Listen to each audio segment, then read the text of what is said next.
And we are live. That was an extreme close-up. What'd you think? Everyone. Extremely close in that one. Now, we didn't do a podcast this week, so I figured we'd do a quick video for you. Yeah. A little Death Star here. Oh, man. Just to make my Sox summer a little jealous, even though he's in Mexico, so I'm sure that he doesn't really give a shit. But this is our best chance. And so tonight we wanted to talk about something that just was recently in the news. As you probably know, all the sports teams in Chicago are going to get a Sportsbook, or they're allowed to. They get a license to do it. They're all going to do it. They're all going to do it. They're going to do it. They're going to pay. It's like $1 million or something to get the license. They're going to do it, and they're going to, there's going to be sports gambling in every venue. Yes. However, what they announced this week, which was very interesting. There's a wrinkle here. There is. And the sportsbook doesn't have to be in the stadium. No. So the sportsbook could be up to 5 blocks away from the property. Right. Within a 5-block radius. So it's in any direction. In any direction. And I was thinking about this. It's interesting for the Sox especially because they kind of sprawl far in many directions because of their parking lots. That's correct. So yes, the totality of their property stretches them quite a bit. It's on the going north side. It is all the way, I think, to 33rd because there's a parking lot that goes all the way to 33rd. That's correct. Street. As far south as I believe normal, as far north as basically the expressway, so Wentworth, and then as far south as it goes to Pershing, right? That's correct. It goes to Pershing. That's right. So plenty of opportunities for where these sports books could be. Huge boundary, and then when you kick it to 5 blocks off of any of those, there's a lot of variability in the potential locations that the White Sox could plop down and say, this is right darn where we want our sports book to exist. This is delicious, by the way. It's amazing. I'm trying to drink it nice and measured. It's a high octane drink.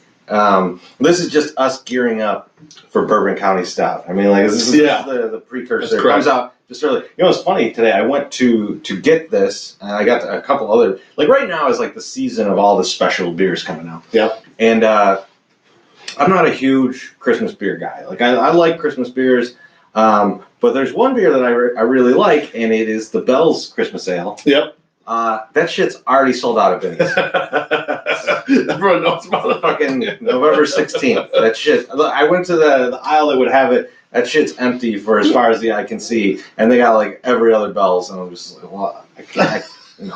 What I find interesting, I don't know if this exists for beers, but as someone who drinks a fair amount of wine, I'm on wine lists, and I get bottles of wine from my particular places that I like very much that you really can't get unless you're on a particular list. Does beer do that too? I don't know. You got because that's a My Sox summer question. If I ever heard one. I guess that is because I had to go through a period of time. Particularly, I really like California Zin. So with Turley and Carlisle, which are two of my favorites, I had to wait.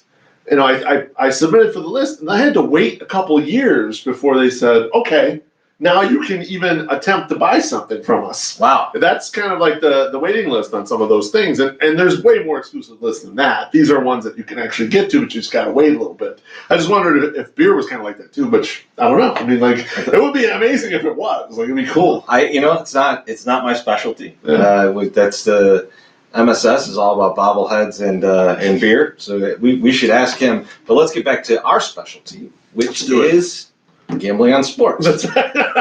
Yes. So, I had a couple ideas of where they could put this. Me too. I think you have some ideas. I have some ideas. I think we go through them. We'll just go back and forth one at a time. Yeah. We'll see what we come up with and see if there's any good ideas that maybe we're I'll get behind that. Okay, great. So you go first. Give me one. I'll lead off. Okay, so I was thinking really neighborhood, and I was thinking we need to put, some of the thought process for me was put it in an established neighborhood place that people are aware of. And I think one of the most famous places in Bridgeport that's still active and still going and still a business is Henry's Bait Shop on 31st and Canal. And they've got space there. They've got a parking lot, which they could, in theory, build a tiered parking lot if you wanted to have it be a sort of a bigger sports book. But they wouldn't have to get rid of the bait shop. the Henry's Bait Shop is kind of like Dick's Sporting Goods, but a local, like, neighborhood Dick's Sporting Goods. And people all around Chicago, especially if you're fishing in Lake Michigan, they will come to Henry's and get their gear or stuff or whatever. I feel like right in there, or even in the back area where they dock the boats. See, I was thinking where we're going with that. I think we do it right out of a boat.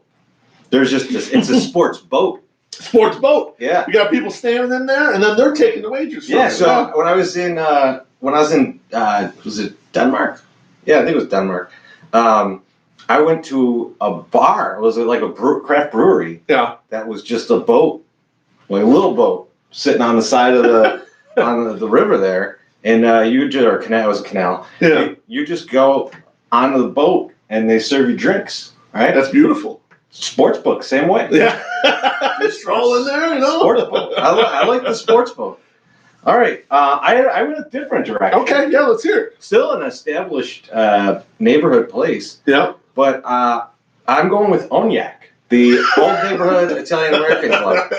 And now, you know, in the tech industry, they call something like this an acqui-hire, right? So you're not buying Ognac for what Ognac is, but you're buying for the members, right? Yeah. Yeah. Here's a group that might be able to work in my company. There's a little know-how in there already. There's a little know-how in the building. There might be, you know, I don't need to cast aspersions on anyone. I just feel like there might be people in there that know a little bit about running this kind of a. Might have a client base already built up. You just never know. You never know. It seems like a fair bet if we're betting. Easily within the 5-block range. It's right there, and it's a beautiful place. Yes, there's no question about it. It's not like, you know, these. Yeah, it's one other thing that I'm worried about is that they make it kind of like an OTB, where it's like, you know, it's kind of seedy. And you don't want that in there. Yeah, you don't want. This is a beautiful place. You would want to go there. So I'm gonna. That's my first one. That's your first one. Number one. Now I'm gonna use a place that's not currently a business. Well, I guess it's kind of a business, but it's very close to the ballpark. It was my closest location in the ballpark. It's a big shell of a building that has limited activity going on in there. And it would be easy for people to go from the bars on 33rd Street to the Sportsbook, and then after the game, people could flow in there, especially like a day game in September, hit them football games, whatever. That's Armour Square Park's Fieldhouse. Oh, it's not getting that much action right now, and you can just roll right up in there and create some lines, and you got it. Now, I think there's a basketball gym in there. There is in the back. Yeah. And could we get some maybe like grade school games or something going in there? We bet on those. We get those lines up. Yeah, we get those lines up on the All right. You know from going to games at the grade schools, we're not going to name any particular grade schools, there may or may not be people in the crowd, working lines during them games. I may have bet. Actually, I go to some grade school games every once in a while. You know, maybe my niece plays. Yeah, she might play. I was maybe talking to Slim Mick's dad. Yeah. And we decided that every game should have a 9.5 point line. That's the standard. That's what it's the standard bear for the lines of grade school games, 9.5. You're always going to be right around there. It's a tricky situation. That's a good call. If there's a disparity in the matchup because of the way the rule play. Yeah, you got to go into paint on defense at 10. So you're right. You're always going to be right at that border. That's beautiful. Yeah. What's your second one? What you got next? So my second one is a place where I've actually made sports wagers. Oh. De La Salle High School. So it's right down the street. It is. It's right, and it's right across from the police station. What safer location could you have to walk out with your winnings than right across from the police station, as long as the police don't rob you? So I like De La Salle mainly because, and back to Slim Mick blackballed there. So we won't even have to see him. That's true. He wouldn't be allowed in. He's out. Yeah. They wouldn't let him bet there. So, no. But he did make a fortune betting there in high school. He did. It floated them all the way through college. It did.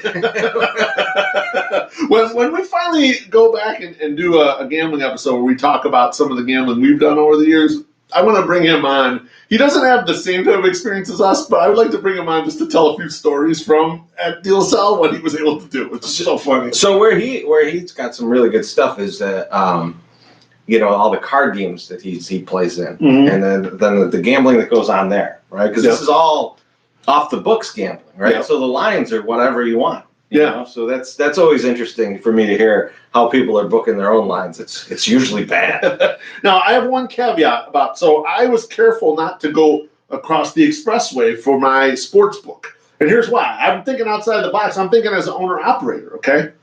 You get that sports book a little too close to IIT, you saw what fucking happened with the MIT kids with that blackjack shit, okay? I don't want IIT coming in there and reaping all of Jerry's profits, and then we got no payroll. How can you do that? Well, see, you got to be careful with that. You're thinking of a different group, really. So yeah. I think if you had a casino there, you'd be more at risk. More at risk because there's a lot of really good engineers at IIT. That those slot machines. They'd have a back door. They'd be fucking you up. I mean, if you see a guy all red and shit about to put a quarter in, like you're that guy's friend because he's about to hit for 11 million. That's right. If you didn't get that reference, I wasn't making some weird skin joke. That was from Ocean's 13. Yeah, exactly. My next one is a historic location in Bridgeport. It's a place that's closed down. And a place that has a beautiful facade. It's really well known. It's close to a very historic bar that's still open in the neighborhood. This is on 37th and Halstead. I say reopen Sheller's Pump and make that the sports book, okay? Yes, you could probably get food and drink back in there too. Make it the speakeasy look and have your White Sox sports book right there. Nothing more Bridgeport or White Sox than putting in Sheller's Pump. I love it. I actually really, really like that one as a serious. It's a serious, yeah, right. It's a serious choice, you know. Maybe a less serious suggestion. I want this to be in the parking lot of the 35th Street Red Hots. Yes. Here's why. I'm constantly depressed by 35th Street Red Hots parking lot when I walk by it going to a game because they're trying to wave people in. No one is paying for parking. No. So they're either going to the lots, the tailgate, or they're parking on the street because someone gave them a pass. Yep. One of us. Probably. And so there's no one parking in it, so it just kind of looks sad. And there's this guy waving the flag, and it's not doing anything. It's upsetting. It makes it look bad. Now, if you had only 5 spots there because there's also a sports book, and that shit would get packed up real quick. Imagine a guy in the parking lot instead of waving around for people to come parlay tickets. Holding some parlay tickets. Like, who wants to get in on this shit on Saturday, you know? I'll go in there and circulate numbers and try to hit something big. You know, fuck it. Oh, yes. Absolutely. Plus, you get some good shrimp from 35th Street Red Hots. There's no doubt about that. I have one last one, and this is sort of a long shot. If they wanted to go lo-fi here, and they want to give back to the community maybe, and keep something going, you know, like the grade schools and the churches, a lot of them going under, and they're tearing them down. Put the sports book in the Nativity Church basement on 37th and Low, all right? A lot of gambling goes on right in that area anyway, so you might as well just kind of slide it right in there. And I was thinking about it. It kind of like the church basement there, so we just were at a charity event there. It looks dumpy like Barbary Coast used to look before they redid it, right? It's kind of like a little, but you know, it could be a fun environment. I miss Barbary Coast. I do too. Yeah, so I was there, I don't know, maybe a little less than a year ago, and now that's the Cromwell. It's kind of fancy. They fanced it up. No good. It shouldn't be fancy. And now so Dre is also the club that used to be downstairs. Yeah. Where you might see people fornicating on one of the couches down there. That's all classy now too. And then I got the classy upstairs pool version, like a club pool. Got it. Yeah. I mean, that's not Barbary Coast. That sucks. I mean, like, it's not even Bill's gambling hall. It's not. It's not. Vegas has changed something like that. We went there on my bachelor party trip. That was 17 years ago or whatever. And I hit for $1,000 on a Let It Ride table. I remember I hit 4 of a kind and Let It Ride. I remember you hitting $1,000. You came back to the room and you told me where you hit it. And all I could think was, I'm glad you didn't get robbed. That was good old school gambling in Vegas. And that's what we might have here, a little sportsbook action. If they put it away from the stadium. If I had to really guess, they're probably going to just ram it right in the Shy Sox Bar and Grill, and it's not going to be as fun. But yeah. I was thinking about this too. Like, so they've put in a lot of pieces around the park to try and draw more people into there to spend money. And one of the things they did was the Chicago Sports Depot. Yep. Which is kind of a slap in the face to Grandstand, who's been there forever, Yes. servicing the team, selling stuff. I So I agree. think you put gambling kiosks in Grandstand. But here's the thing. I don't want any space made for them. If you've gotten to Grandstand, you know that you are just rifling through aisles of starter jackets and jerseys and shit. I want them hidden in there. You've got to go find, you got to like dig through 9 James Shields jerseys, find the kiosk, and then bet on the game. There's coats everywhere, and you can hardly get through. And then there's like 6 undercover security guards. Like, can I help you? Like looking you up and down as you walk past there. Like, one of the kiosks just needs to be hidden under a whole bunch of hats. Just a big pile of hats. And you got to like find it in there. You got to know that one's got rogue lines though. So you got if you know about it, you're getting on some good shit. It'll let you do correlated parlays in college football. It's awesome. That's the best. That's the best kiosk. But you got to find it. That's right. It's probably under like a pile of 1984 San Francisco 49er championship hats. So they probably won championship day. I don't really know. Did they win it? Yeah.